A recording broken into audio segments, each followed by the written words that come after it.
The following video will show you how to operate the toaster.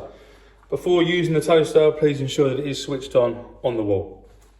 You've got two sides to this toaster and they're exactly the same. You've got four options on each side. So you have cancel, reheat, defrost, and then at the bottom you've got timings. Once you've put your bread in, you'll push down the lever and that will toast for the appropriate time in there. So this is 1 minute. If it's another item of food, perhaps a waffle, it may need longer.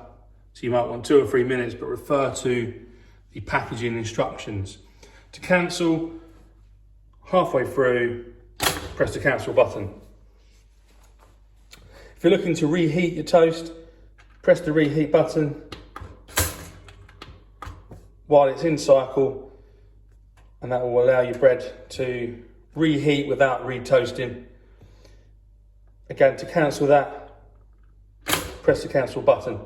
You've got a defrosting button as well. Press that while it's in cycle. Again, choosing the appropriate time, but refer to packaging instructions. To cancel, press the cancel button.